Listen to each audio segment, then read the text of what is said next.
John मेडिना ने अपना maximum professional career mental health को समझने में लगाया है और इसके बाद ही उन्होंने ब्रेन के बारे में 12 रूल्स लिखे अपनी बुक ब्रेन रूल्स में।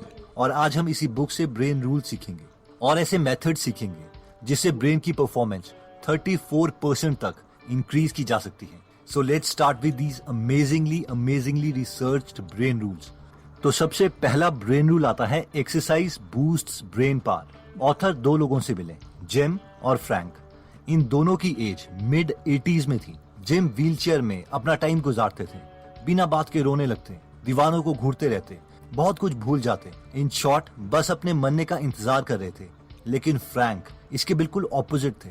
वो 80 के होने के बावजूद 80 के नहीं लगते थे। वो बहुत ही एक्टिव थे और अपनी लाइफ एंजॉय कर रहे थे। अब ऑब्वियसली फ्रैंक एक्सरसाइज करते थे, लेकिन रिसर्चर्स ये जानना चाहते थे कि क्या एक्चुअल में एक्सरसाइज की वजह से ही इनकी मेमोरी बेटर थी और कम बीमारियां थी, या फिर कोई और रीजन था।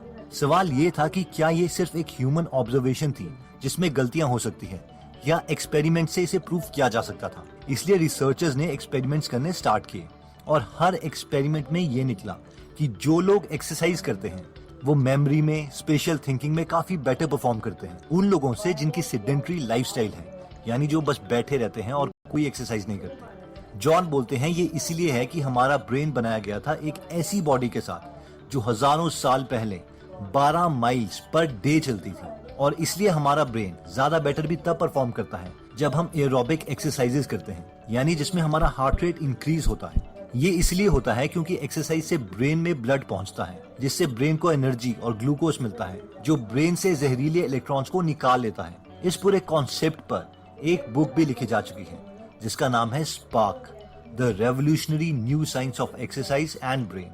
नेक्स्ट ब्रेन रूल आता है the human brain evolved to.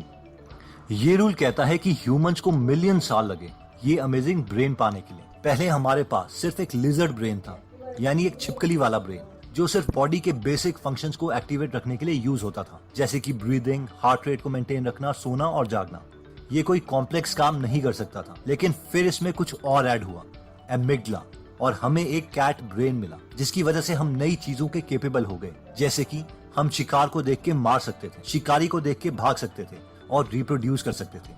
और फाइनली बहुत सालों के बाद इसमें ऐड हुआ कॉर्टेक्स, जो कि ब्रेन के इंटरनल पार्ट्स के साथ डीप कम्युनिकेशन कर सकता था, जिसकी वजह से हमें बोलने के स्किल्स, मेमोरी और प्रोसेसिंग पावर मिली। और ये सब इंप्रूवमेंट्स तब हुई जब ह्यूमंस सवाना में आए और जब हमने 4 टांगों के बजाय 2 टांगों पर चलना सीखा, जिसकी वजह से हमारी बॉडी को कम एनर्जी की जरूरत पड़ती थी और वो सारी एक्स्ट्रा एनर्जी ब्रेन को डेवलप करने में यूज होती थी, जिसकी बदौलत हमें ये अमेजिंग कॉम्प्लेक्स ब्रेन मिला।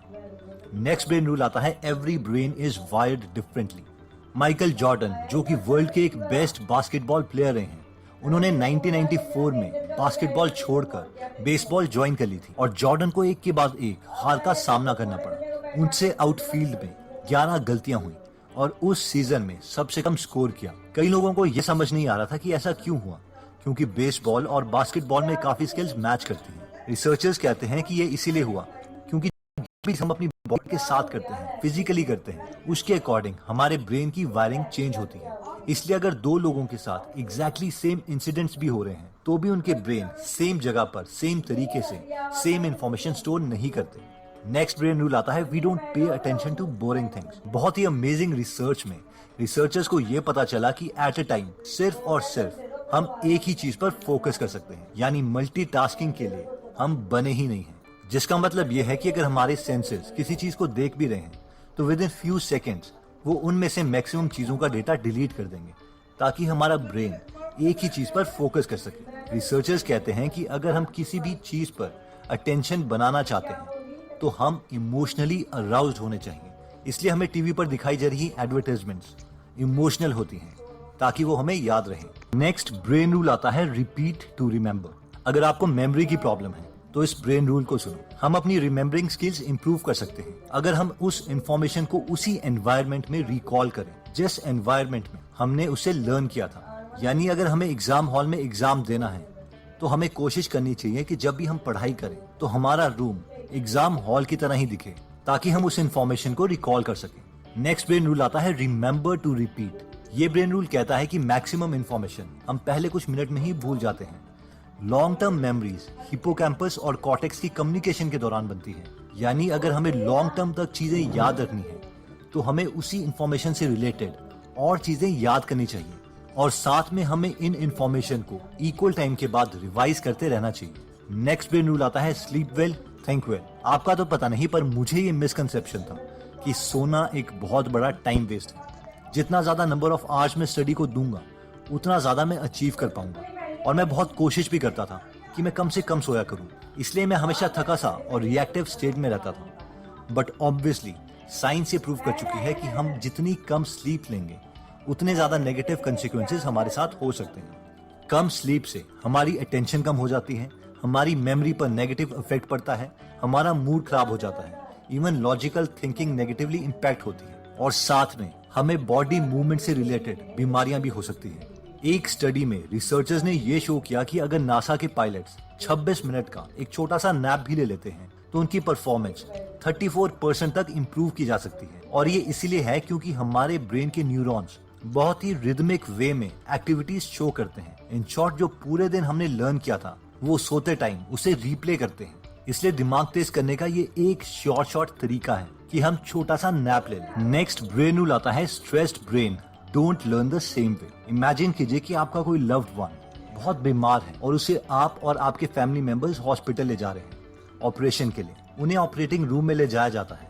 आप ऑपरेशन रूम के बाहर वेट कर रहे हैं और वहां पर कोई आपको एक सवाल पूछता है कि क्या आप 86,51,277 को 2 से मल्टीप्लाई कर सकते हो, और वो भी विद इन 5 सेकेंड। तो ऑब्वियसली हमारा ब्रेन इस कैलकुलेशन को नहीं कर पाएगा क्योंकि वो स्ट्रेस्ड है। और ये ब्रेन रूल भी यही कहता है कि जनरली स्ट्रेस में ब्रेन परफॉर्मेंस डिक्रीज हो जाती है। ये इसलिए है क्योंकि हमारा ब्रेन स्ट्रेस के टाइम में एड्रेनालिन और कॉर्टिसोल रिलीज करता है, जो कि हमारी बॉडी को अटेंटिव कर देती है, लेकिन थोड़े टाइम के लिए। लेकिन लंबे समय तक स्ट्रेस से रिलीज हुआ एड्रेनालिन हमारे ब्लड वेसल्स में स्कार्स डाल देता है, जिससे हार्ट अटैक या स्ट्रोक तक आ सकता है। इसलिए स्कूल में भी कम से कम ही स्ट्रेस एनवायरनमेंट होना चाहिए। नेक्स्ट ब्रेन रूल आता है stimulate more of the senses. ये ब्रेन रूल कहता है कि हमारी जितनी ज्यादा सेंसेस किसी काम में इन्वॉल्व होगी हमें उतना ही ज्यादा याद रहेगा। मानिए कि रिसर्चर्स आपकी आंखों में पट्टी बांधते हैं और आपके नोज के पास एक नाशपाती का पीस रखते हैं ताकि आप उसे स्मेल कर पाए, लेकिन आपको वो एक एप्पल का पीस खिलाते हैं। अगर वो इस कंडीशन में आपसे पूछते हैं कि आपको कौन सा फ्रूट खिलाया गया है, तो हम में से मैक्सिमम लोग कहेंगे कि हमें नाशपाती टेस्ट किया था। ऐसा इसलिए है क्योंकि हमने नाशपाती को स्मेल किया था, यानी एक सेंस ज्यादा यूज करी थी। इसी तरीके से अगर हम स्टडी करते वक्त रूम में एक पर्टिकुलर परफ्यूम या एयर फ्रेशनर यूज करते हैं, तो जब भी हम उस परफ्यूम को किसी और जगह सूंघेंगे तो हमें अपने स्टडी रूम की याद आएगी, और हो सकता है कि हमें स्टडी करने का मन भी कर जाए। नेक्स्ट ब्रेन रूल आता है vision Trump's all other senses.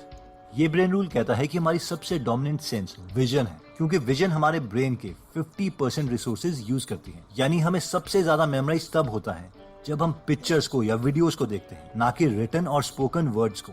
इसे प्रूव करने के लिए आप एक एक्सपेरिमेंट कर सकते हैं। आप एक बेबी की टांग में एक रिबन बांध दो और उस रिबन को एक बेल के साथ बांध दो। थोड़े टाइम के बाद बेबी को पता चल जाएगा कि जब भी वो टांग हिलाती है तो बेल मूव करती है, जिससे एक आवाज आती है। अब थोड़े टाइम के बाद आप उस रिबन को काट दो। हर बार बेबी किक मारेगी। अब जब हर बार बेबी किक मारेगी तो बेल की आवाज नहीं आएगी, और शायद वो थोड़ी और जोर के किक मारे। अब वो थोड़ी देर के बाद बेल को घूरने लग जाएगी। इस एक्सपेरिमेंट का कंक्लूजन ये है कि हमारा ब्रेन पहले से ही एक विजन के प्री लोडेड सॉफ्टवेयर के साथ आता है। नेक्स्ट ब्रेन रूल आता है male and female brains are completely different. ये पॉइंट कहता है कि आदमी और औरतों का ब्रेन कंप्लीटली डिफरेंट तरीके से काम करता है। यानी कि जब मेन और विमेन दोनों को बहुत ज्यादा स्ट्रेस लेवल में रखा जाता है तो विमेन ब्रेन का लेफ्ट हेमिस्फीयर एमिग्डला एक्टिवेट होता है और उन्हें सारी इमोशनल डिटेल्स याद आ जाती है। लेकिन मेन यानी आदमियों का राइट एमिग्डला एक्टिवेट होता है और उसे जिस्ट यानी किसी बात का कंक्लूजन याद आता है। और ये इसीलिए है क्योंकि विमेन जेनेटिकली कॉम्प्लेक्स है, क्योंकि उनके सेल में एक्टिव एक्स क्रोमोसोम्स अपनी मदर और फादर दोनों से आए हैं, लेकिन आदमियों का एक्स क्रोमोसोम सब अपनी माँ से आया है और वाई क्रोमोसोम में 100 से भी कम जीन्स अवेलेबल हैं। इसलिए मेन और विमेन सेम स्टिमुलस को डिफरेंट तरीके से सोचते हैं। अगर आप मेन और विमेन में ज्यादा डिफरेंसेस के बारे में जानना चाहते हैं तो आप गूगल ऐप में फ्री में हिंदी में Men are from Mars and women are from Venus. हम इसीलिए कह सकते हैं क्योंकि जब हम पैदा हुए थे तो हम पहले से ही प्री प्रोग्राम थे और हर चीज जानना चाहते थे। छोटे बच्चे सवाल पर सवाल पूछते रहते हैं। इसका मतलब है कि हमारी बेस्ट लर्निंग एक्टिव लर्निंग के साथ होती है, यानी एक्चुअल में चीजों के साथ एक्सपेरिमेंट करके, उसमें गलतियां करके और फिर कंक्लूजन पर आके। तो दोस्तों, इस वीडियो में हमने 12 रूल्स देखे। पहला था एक्सरसाइज बूस्ट ब्रेन पावर, यानी नेक्स्ट ब्रेन रूल था the human brain evolve too, यानी ह्यूमंस को पहले लिजर्ड ब्रेन मिला, फिर हमें कैट जितने इंटेलिजेंट हुए और फाइनली ह्यूमन ब्रेन में कॉर्टेक्स ऐड हुआ, जिसे हम आज स्पेस में रॉकेट छोड़ रहे हैं। थर्ड ब्रेन रूल था every brain is wired differently, her brain different है और वो डिफरेंस आता है कि हम अपनी बॉडी से क्या काम करवा रहे हैं। नेक्स्ट ब्रेन रूल था we don't pay attention to boring things, क्योंकि हमारा ब्रेन सिर्फ एक ही चीज पर फोकस कर सकता है और इसलिए हमारे सामने जो भी हजारों चीजें आएंगी उनमें से हम सबसे ज्यादा इंटरेस्टिंग चीज पर ही फोकस करेंगे। नेक्स्ट ब्रेन रूल आता है रिपीट टू रिमेम्बर, यानी जब भी हम सेम एनवायरनमेंट में कोई चीज करते हैं तो जब भी वो एनवायरनमेंट दोबारा हमें दिया जाएगा तो हमें वो चीज याद आ जाएगी। नेक्स्ट रूल था रिमेम्बर टू रिपीट, यानी अगर लॉन्ग टर्म तक कुछ याद रखना है तो एग्जिस्टिंग नॉलेज से रिलेटेड कुछ नया याद करो और इन्हें टाइमली रिपीट करते रहो। नेक्स्ट रूल था स्लीप वेल थिंक वेल। इसमें हमने देखा था कि 26 मिनट का एक छोटा सा नैप हमारी ब्रेन परफॉर्मेंस को 37% तक इंप्रूव कर सकता है। नेक्स्ट ब्रेन रूल कहता है stressed brain don't learn the same way, जिसमें हमने देखा था कि लॉन्ग टर्म स्ट्रेस हमारे ब्रेन की प्रोसेसिंग पावर को डिक्रीज कर देता है। नेक्स्ट आया था stimulate more of the senses, जितने ज्यादा सेंसेस हम किसी चीज को याद करने में यूज करेंगे हमारा ब्रेन उसे उतना ही जल्दी सीखेगा। नेक्स्ट था vision Trump's all other senses, यानी सबसे पावरफुल सेंस हमारी विजन है, इसलिए लर्निंग के लिए हमें टेक्स्ट से ज्यादा पिक्चर्स या वीडियोस पर फोकस करना चाहिए। नेक्स्ट हमने देखा था mail and female powerful and natural explorers. हम बचपन से ही ब्रेन में ऐसे सॉफ्टवेयर के साथ प्रोग्राम हैं कि हम नई नई चीजें ऑटोमेटिकली सीखना चाहते हैं। तो दोस्तों, अगर आप भी ऐसी नई नई चीजें सीखना चाहते हैं और बुक्स की समरी से अपनी नॉलेज इंक्रीज करना चाहते हैं तो आप हमारी गीगल ऐप डाउनलोड कर सकते हैं, जहां पर आप फ्री में हिंदी यानी अगस्त 15 और 16 के लिए गीगल ऐप पर 100 रुपीज का डिस्काउंट रखा है, जिसे लेने के लिए आप सेव 100 कूपन कोड यूज कर सकते हैं। सेव और 100 के बीच में कोई स्पेस नहीं है। सो आई होप ये वीडियो आपको अच्छी लगी होगी। अगर आप ऐसी नॉलेजेबल वीडियोस मिस नहीं करना चाहते तो सब्सक्राइब करने के बाद बेल का बटन जरूर दबा दीजिएगा। आप हमें कमेंट करके ये भी बता सकते हैं कि आप नेक्स्ट